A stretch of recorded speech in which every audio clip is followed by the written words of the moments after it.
Hare Krishna more Odia law of attraction channel को आपण को बहुत बहुत स्वागत करूची। आशा करूची आपण माने बहुत भलरे अछंती एवं बहुत खुशी रे अछंती। आपण माने प्रतिदिन मो वीडियो को देखुछंती, वीडियो को पसंद करछंती, सेति पे मो हृदय मो आपण को बहुत बहुत धन्यवाद एवं कृतज्ञता ज्ञापन करूची। यदि प्रथम थर नुआ करी मो वीडियो को देखुछंती ताले निहाती भाबरे चैनल को सब्सक्राइब करिवे एवं निजर मतामत मध्ये जणाइबे। मोर a law of attraction channel रो मूल लक्ष्य होउची आपण मानकर जीवनर परिचर्या को परिवर्तन करवा बा सारा ओडिशा रे घरे घरे समस्त पाखरे ए ब्रह्मांडर नियम बा ब्रह्मांडर पाठ को पहुंचाई समस्त जीवनर परिचर्या को परिवर्तन करवा होची मो चैनल रो मूल लक्ष्य। तो आसंतु मु आज आपण मानकू मनी मिराकल्स बाबद रे जणैबी बा आमे को सब टिप्स को अनुसरण करबा द्वारा आम पाखको मनी मिराकल सही करी आसीबो। आसंतु जे जानिबा बा मनीर प्रचुरता आम आड़ को केमिति आकर्षित होकर आसब आम जाना। आसतु बेले बेले आम कौन भूल करना आम अन्य मानकर जिनस को देखिकी आमर भावना को छोट करम अन्य सहित निजर निजको तुलना करी किंबा निजर जिनिस निज पाखे जहाँ भी अच्छी ताकू अन्य मान पाखरे थिबा जिनिस सहित तुलना करिकी आमे जत्तेबेले निजको छोट मन करथाउ बा निज भितरे असंतुष्ट आनी थाउ सेतेबेले आम पाखरे मनी ब्लॉकेज देखा जाई थाए। जेमिति कि अन्य अन्यकर साड़ी गहना किंबा अन्य मानक पाखरे जहाँ भी अच्छी से जिनस को आमे जतेबेले आम पाखरे थिबा जिनिस सहित तुलना करिकी आम मन भितरे जतेबेले कष्ट आनी थाउ बा मन को टिके छोट करिथाउ बा निज भितरे जतेबेले असंतुष्ट भावना आनी थाउ सेतेबेले आम पाखरे मनी ब्लॉकेज आसी थाए। तो आमको जहाँ भी मिली आम पाखरे एबे प्रेजेंट सिचुएशन में जहाँ भी अच्छी ताहा उपरे आमे संतुष्ट रहिबा दरकार, ताहारी उपरे आमे खुशी रहिबा दरकार। काहे ना भगवान हमको जहाँ भी देइछंती आमे ताहारी उपरे संतुष्ट रहिबा एवं ताहारी उपरे सबले आमे कृतज्ञतार भावना आनिकी जदि आमे कृतज्ञता प्रदान करूचे जे परमात्मा परमेश्वर हमको सब किछि भरपूर देइछंती आम पाखरे जहाँ भी अच्छी से जिनस को आम बारंबार आम जदि कृतज्ञता ज्ञापन करुचे ताहले आम पाखरे से जिनस वृद्धि होता है।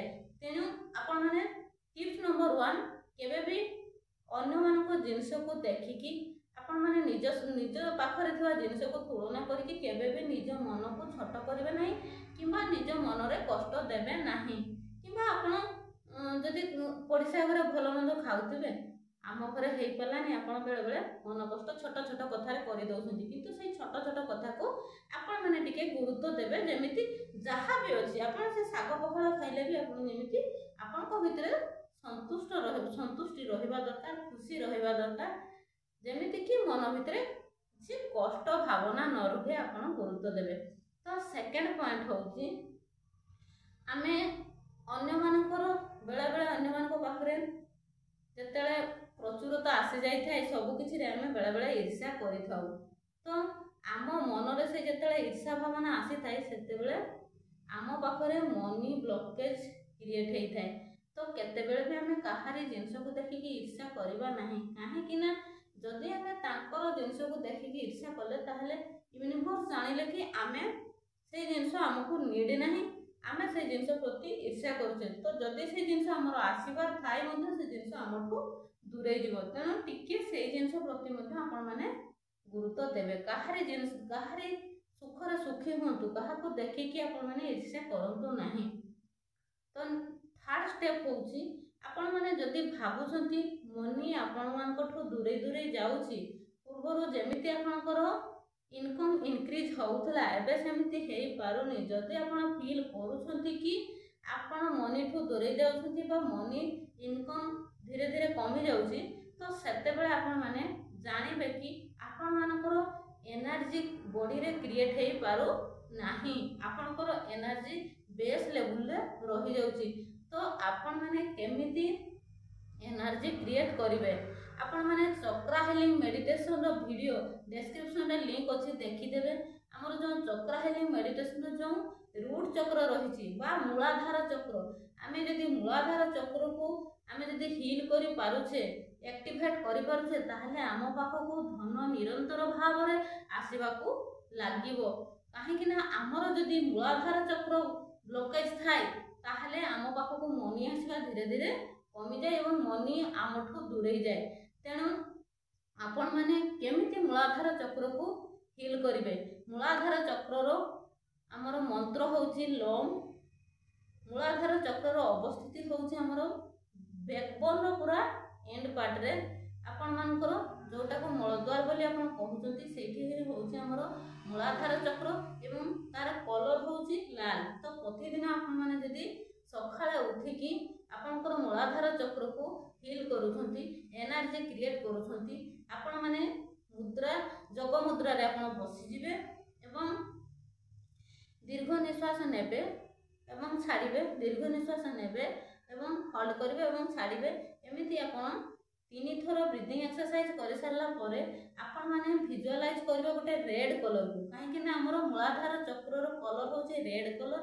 ଗୋଟେ ରେଡ୍ କଲର ଚକ୍ର ବା ଗୋଲକୁ ଆପଣ ଭିଜୁଆଲାଇଜ୍ କରିବେ ଏବଂ ଆପଣ ଲୋମ୍ ବୋଲି 10-15 ମିନିଟ୍ ଉଚ୍ଚାରଣ କରିବେ।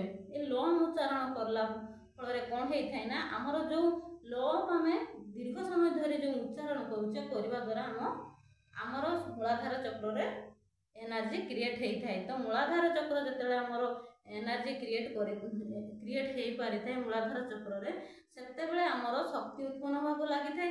ଆମର ଯେଉଁ ବେସ୍ ଲେଭେଲରେ ରହିଯାଇଥିଲା ଶକ୍ତି ତାହା ଆମର ଉତ୍ପନ୍ନ ହେଇକି ଆମର ନେକ୍ସଟ ଚକ୍ର ଯେଉଁ ଆମର ସାକ୍ରାଲ ଚକ୍ରକୁ ଆସିଥାଏ ଏବଂ ସାକ୍ରାଲ ଚକ୍ରରୁ ଆମର solar ପ୍ଲେକ୍ସସ୍ Chakra, solar ପ୍ଲେକ୍ସସ୍ ଚକ୍ରରୁ heart Chakra, heart ଚକ୍ରରୁ ଥ୍ରୁଟ୍ Chakra, ଥ୍ରୁଟ୍ ଚକ୍ରରୁ third I Chakra, third I ଚକ୍ରରୁ ଆମର କ୍ରାଉନ୍ ଚକ୍ରକୁ ଶକ୍ତି ଉତ୍ପନ୍ନ ହେଇକି ଆସିଥାଏ। ତ ଆପଣମାନଙ୍କୁ ଯଦି ଲାଗୁଛି କି ଆପଣଙ୍କର ଶକ୍ତି କ୍ରିଏଟ୍ ହେଇପାରୁନି, ଏନର୍ଜି କ୍ରିଏଟ୍ ହେଇପାରୁନି, ମନିଠୁ ଆପଣ ଧୀରେ ଧୀରେ ଦୂରେଇ ଯିବା ପାଇଁ ଲାଗୁଛନ୍ତି, ତ ସେତେବେଳେ ଆପଣମାନେ ଏଇ ମୂଳାଧାର ଚକ୍ରକୁ ଯଦି ଆପଣମାନେ ହିଲ୍ କରିପାରୁଛନ୍ତି, ପ୍ରତିଦିନ ଯଦି 10-15 ମିନିଟ୍ କରୁଛନ୍ତି, ତାହେଲେ ଆପଣ ଏଇ ଅଭ୍ୟାସକୁ କଣ୍ଟିନ୍ୟୁ ଗୋଟେ ମାସ ପର୍ଯ୍ୟନ୍ତ ରଖନ୍ତୁ। ଦେଖିବେ ଆପଣଙ୍କର ନିରନ୍ତର ଭାବରେ ପ୍ରଚୁର ପରିମାଣରେ ବହୁତ ସରଳ ସହଜ ଉପାୟରେ ଆପଣଙ୍କ ପାଖକୁ ଟଙ୍କା ଆସିବାକୁ ଲାଗିବ। ଏବଂ ଆମର ଥାର୍ଡ଼ ପଏଣ୍ଟ ହେଉଛି କି ଫୋର୍ଥ ପଏଣ୍ଟ ହେଉଛି ଆମେ ପ୍ରତିଦିନ ସକାଳେ ଉଠିଲା ପରେ ଆମେ ଖୋଲା ଆକାଶକୁ ଚାହିଁବା। ଯେତେବେଳେ କି ସୂର୍ଯ୍ୟଙ୍କର ଯେଉଁ ରେଡ୍ କଲରଟା ଉଦୟ ସମୟରେ ଯେଉଁ ଆପଣଙ୍କର ଯେଉଁ କଲରଟା ଆସିଥାଏ ପୁରା ରେଡ୍ କଲର ଆସିଥାଏ, ସେ ରେଡ୍ କଲର ସୂର୍ଯ୍ୟକୁ ଆମେ ଚାହିଁକି ଆମେ ବହୁତ କୃତଜ୍ଞତା ଜ୍ଞାପନ କରିବା। କାହିଁକି ନା ଆମକୁ ସୂର୍ଯ୍ୟ ଭଗବାନ ହିଁ ସବୁକିଛି ନେମ୍ ଫେମ୍ ବ୍ୟାଙ୍କ ବାଲାନ୍ସ ସମ୍ମାନ ସବୁକିଛି ପ୍ରଦାନ ଆମକୁ ସୂର୍ଯ୍ୟ ଦେବତା ହିଁ କରିଥାନ୍ତି। ତ ତେଣୁ ଆପଣମାନେ ଯେତେବେଳେ ସୂର୍ଯ୍ୟ ଉଦୟ ହେଉଥାନ୍ତି, ଯେଉଁ ସୂର୍ଯ୍ୟ ଉଦୟର ରେଡ୍ କଲରଟା ଥାଏ, ସେ ରେଡ୍ କଲରଟାକୁ ଆପଣ ଚାହିଁବେ ଏବଂ ଆପଣ ବହୁତ କୃତଜ୍ଞତା ଜ୍ଞାପନ କରିବେ। ସୂର୍ଯ୍ୟ ଦେବତା ଆପଣଙ୍କୁ ମୋର ବହୁତ ବହୁତ ଧନ୍ୟବାଦ, ଆପଣ ମୋତେ ଭରି ଭରି ଟଙ୍କା ଦେଉଛନ୍ତି, ଆପଣ ମୋତେ ଭରି ଭରି ସମ୍ମାନ ଦେଉଛନ୍ତି। ଆପଣ ଯାହା ବି ଦରକାର ସେତେବେଳେ ଆପଣ ସୂର୍ଯ୍ୟ ଦେବତାଙ୍କୁ ଗ୍ରାଟିଚ୍ୟୁଡ୍ କରିବେ 5-10 ମିନିଟ୍ ଏବଂ ସେଇ ରେଡ୍ କଲର ଏନର୍ଜିକୁ ଆପଣମାନେ ଗ୍ରାଟିଚ୍ୟୁଡ୍ କରିସାରିଲା ପରେ ଚାହିଁକି ଗୋଟେ ଲୟରେ ଆପଣ ଆଫର୍ମେସନ୍ କରିବେ। କ'ଣ ଆଫର୍ମେସନ୍ କରିବେ ନା I am rich, I am rich, I am rich, ନହେଲେ ମୁଁ ଅତ୍ୟନ୍ତ ଧନବାନ ଅଟେ, ମୁଁ ଅତ୍ୟନ୍ତ ଧନବାନ ଅଟେ, ମୁଁ ଅତ୍ୟନ୍ତ ଧନବାନ ଅଟେ, ମୋ ପାଖକୁ ପ୍ରଚୁର ପରିମାଣରେ ଧନର ଆଗମନ ହେଉଛି, ନିରନ୍ତର ଭାବରେ ଆଗମନ ହେଉଛି, ମୁଁ ଗୋଟେ ଟଙ୍କାର ଚୁମ୍ବକ ଅଟେ, I M A money magnet, I M A money magnet, I M A money magnet. ଆପଣ ଏମିତି ଆଫର୍ମେସନ୍ 21 ଥର କହିବେ। ସେଇ ଉଦୟ ସୂର୍ଯ୍ୟର ଯେଉଁ ଲାଲ କଲର ଆପଣଙ୍କୁ ଦେଖାଯାଉଥିବ ସିଧା ସୂର୍ଯ୍ୟକୁ ଅନେଇବେ ଏବଂ 21 ଥର ପର୍ଯ୍ୟନ୍ତ ଆପଣମାନେ ଏହି ଆଫର୍ମେସନ୍କୁ କରିଚାଲିବେ। ଆପଣ ଏମିତି ଅଭ୍ୟାସ ଗୋଟେ ମାସ ଅଭ୍ୟାସ କରନ୍ତୁ। ଗୋଟେ ମାସ କଲାବେଳକୁ ଆପଣଙ୍କୁ ନିଜେ ବି ଫିଲ୍ କରିପାରିବେ ଆପଣମାନଙ୍କ ପାଖକୁ ମନିର ମିରାକଲ୍ ସ୍ୱଭାବରେ ଲାଗିଛି ବା ଆପଣମାନଙ୍କ ପାଖକୁ ନିରନ୍ତର ଭାବରେ ମନି ଆସିବା ପାଇଁ ଲାଗିବ। ତ ଆପଣମାନେ ଏମିତି ପ୍ରତିଦିନ ଅଭ୍ୟାସ କରନ୍ତୁ। ଏଇ ଯେଉଁ ଟିପ୍ସ ମୁଁ ଆପଣମାନଙ୍କୁ ଜଣେଇଲି, ଆପଣମାନେ ଏଇ ଜିନିଷ ପ୍ରତି ଗୁରୁତ୍ୱ ଦେଇକି ଯଦି ଆପଣମାନେ ପ୍ରତିଦିନ ଏଇ ଉପାୟ ସବୁ କରୁଛନ୍ତି ବା ନେକ୍ସଟ ହେଉଛି ଆପଣ ପ୍ରତିଦିନ ରାତିରେ ଯେତେବେଳେ ଶୋଇବା ପାଇଁ ଯାଉଛନ୍ତି, ଆପଣଙ୍କ ଘରେ ଯେତିକି ବି ଟଙ୍କା ଅଛି ସେଇ ଟଙ୍କାକୁ ବାରମ୍ବାର ଗଣିବେ, ବାରମ୍ବାର ଗଣିବେ, ବାରମ୍ବାର ଗଣିବେ, ଗଣି ଆପଣ ଶୋଇଯିବେ ଏବଂ ଯେତେବେଳେ ଶୋଇବା ପାଇଁ ଯାଉଛନ୍ତି ସକାଳେ ଯେଉଁ ଆଫର୍ମେସନ୍ କରିଥିଲେ ଯେ ମୁଁ ଅତ୍ୟନ୍ତ ଧନବାନ ଅଟେ ବା ମୁଁ ଟଙ୍କାର ଚୁମ୍ବକ ଅଟେ, ଆପଣ ପୁଣି ସେଇ ଆଫର୍ମେସନ୍କୁ ଦୋହରେଇ ଦୋହରେଇ ଆପଣ ଶୋଇପଡ଼ିବେ। ଦେଖିବେ ବହୁତ ଅଳ୍ପ ଦିନ ମଧ୍ୟରେ ଆପଣମାନଙ୍କ ପାଖକୁ ମନିର ମିରାକଲ୍ସ ହେବାରେ ଲାଗିବ। ତ ଥ୍ୟାଙ୍କ ୟୁ ସୋ ମଚ୍।